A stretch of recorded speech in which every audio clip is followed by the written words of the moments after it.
Sunday. Andito kami ngayon sa Eco Community Garden. Dito pa rin yun sa loob ng Camping Hub. So, samahan nyo kami guys. Let's recognize yung ayun na gulay na tinanim nila. Kung pwede natin compare yung ginagagamit na natin sa Pilipinas. So, ano man. So, yung mga mali, just correct us at comment. Yes, yan na lang. So, let's go guys.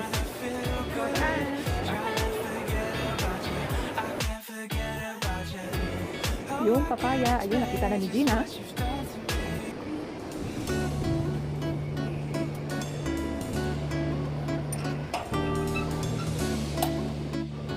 So guys, ito pala yung baby. Parang halaman lang na ordinaryo. And then, ito yung oregano. Cuban oregano.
Sa paksiw na isda. Presenting Kamias.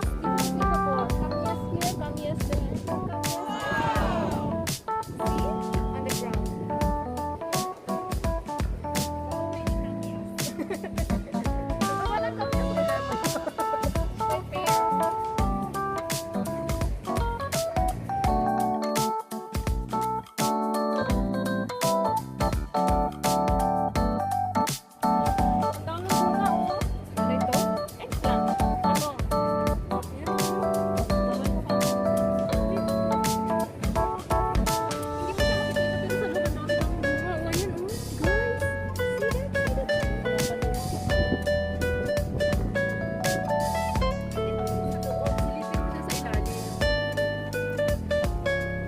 Pwede siyang hawakan, pero hindi mo siya pwedeng titakin.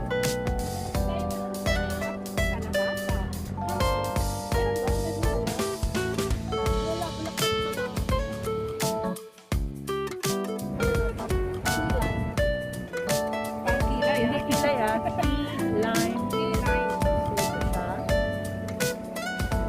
Guys, dito naman tayo sa pink guava. Yan. Nagiging pa lang siya sa ngayon. Tayo ngayon sa kaffir lime leaves. So, yung tawag namin dito sa Davao ay yafong. Sa Thailand, or nagluluto ko ng Thai green curry. Ito yung nilalagay ko to add taste and yung aroma. And then, aside from that, meron pang Thai basil, which is, ganun din, idadagdag mo rin doon sa Thai curry. And then, sa pad Thai din sa ibabaw, ibubudbud mo doon. Ayan guys. Oo. Naman tayo sa blue pea. Kung natatandaan nyo, pag nagluto kayo ng sotanghon or any canton, yan, nilalagay yan. Ayan.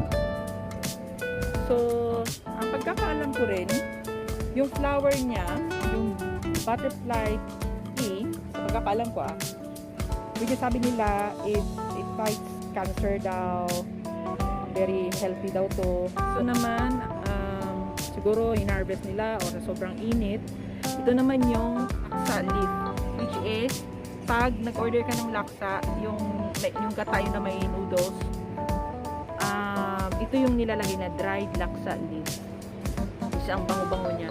Ito naman yung curry leaves. Marami ako dito sa bahay. May puno ko niyan. So, mga Indian foods, yan ang nilalagay nila.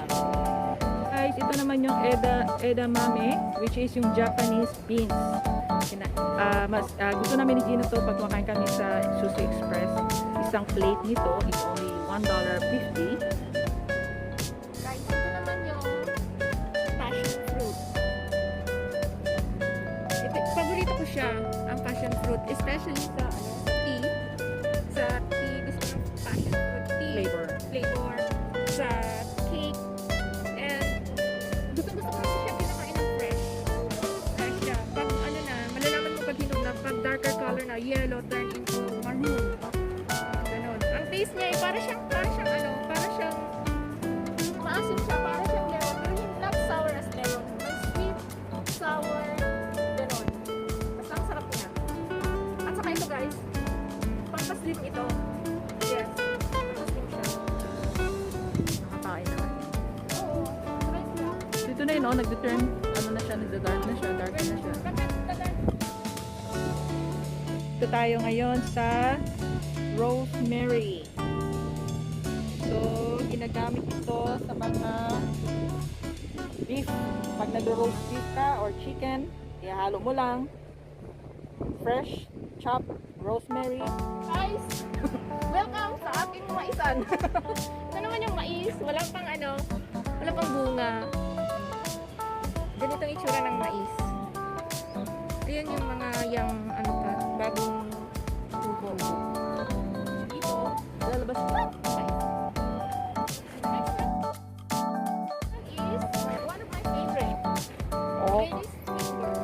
Okra. Yan po. lady finger. Yes. Nanang kamutihan, mayroong pomelo. Yahoo! Ito naman yung nutmeg. Pag naalala ko, pag nagluluto ako ng pumpkin soup, and then mag-grind ako or mag-grate ako ng nutmeg, ilalagay mo siya sa ibabaw ang powder niya. Dito ka domestic na every yata Filipino dish, kailangan natin to. Sa tinola. Yes. Sa lahat. Tinola, lechon, sa loob ng manok, sa lechong manok, yung inasal, ano ba tawag dyan, talks to go, Ito yung unbox. pinaka-number one, natin, condiments. Sa pagluluto. So, hindi lang sa Philippines, kundi sa Thailand. Sa mga Asian country, very common ang Lemongrass. Ito rin ito. hindi ito Hindi siya. hindi siya, wala yan siyang bunga. Which Okay. is ito, yung leaves niya, kinakain ito. Para rin siyang kamote. Pero ang different niyan, wala siyang sa loob. Difference niya. So, wala siyang bunga. Guys, nandito tayo ngayon sa long bean. So, baby pa siya. Guys, ito na yung black pepper plant. So, I don't know where is the seeds. Ganito kasi, sa atin kasi, yung paminta, lahat ng yun, nakikita natin yung gano'n ng paminta, pero hindi natin alam kung ano ba talaga ang ano ba talaga sa atin yun, ano ba itsura, saan ang galing yung buto. So ito magagaling. Ito yung itsura. Tanim. Ito na siguro. Dito siguro magagaling. Saan? Ayan. Oh, yan. Dito siya magagaling. Dito siya mamumunga. Naman tayo sa lavender. So, sobrang nainitan siya. Kaya ganyan ang nangyari sa kanya. And then, ito naman yung sage. Sa roasting din ito, nilalagay din pag nag-roast ka. Nilalagay din yan. Sarap. Naman yung luya or ginger. So, ito yung puno niya. So, makikita mo yung ginger dyan sa ilalim. Pag may bitak-bitak mo. Oo. Sa amin kasi pag may bitak-bitak mo, gananin mo, may ginger sa loob. Naalala mo nagluto si mama naalala mo nang nasa bahay tayo sa Pilipinas. Nagluluto ka ng manok. Sabi mo, ma, kailangan ko ng ginger. Pumunta si mama sa likod gumanon.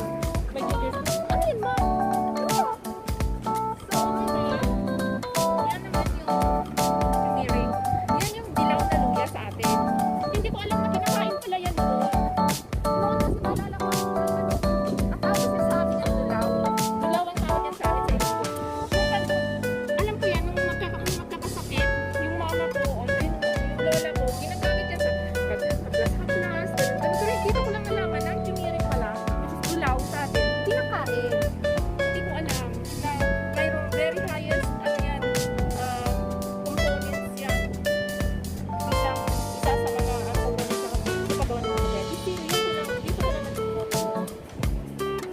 naman yung mint. Kaya nga lang ay tawag sa kanya ay apple mint. So napansin ko dito ay mabilog siya na makapal. Kasi yung mint na ginagamit ko, which is nasa kabila, yan siya, apple mint. So dito tayo sa yung parang local na mint. So taba-taba Ito na pala rin. yung scientific name niya. Minta. Entra Properita. Peppermint. In English. So, yan. Lalagay ko naman itong peppermint. Ang gusto ko sa mga salad dressing. Or, pag gumawa ako ng Vietnamese roll. White radish sa atin ay Labanos. no? Para siyang ano, ewan ko kung kinakain ng dahon ito. Kasi parang kinakain yata ang dahon ito. Kasi noon ginagano tapos huwag lang bunutin kasi doon tutubo yung ano diba, yung labanos. Para siyang ano, para siyang carrots. Yung nag-harvest na hawakan mo lang dito tapos ipul mo siya. Pero ewan ko lang. Pero pagkakalam ko kinakain din ang dahon. Mint. Okay. Guys, dito tayo ngayon sa kangkong. Water spinach. Yan. Ay, ating pambansang prutas. Mango. Ano ang naman yung Yung bunga ng mangga ay nahulog na. So, ito na siya ngayon. Yan na yung bunga ng mangga. So, guys, ito yung Chinese chives. So, ayan.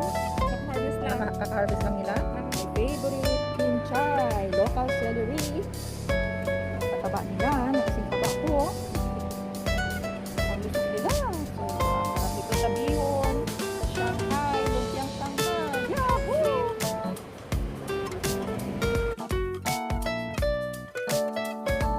Ayaw matchay. Sabihin sabihin, para siyang, yung sa pechay kasi sa atin sa Pilipinas, puti yung stem. Ito naman ay greenish, na maiksi lamang. So, ginagamit ko siya to put on top of sa mga soup or noodle soup or ano mo siya, stir fry greens. Samahan mo ng mga baby corn and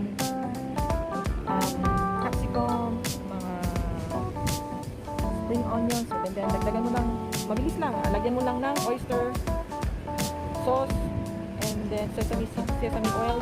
So that's it guys. Ulam na siya. Kasi yummy ni yan.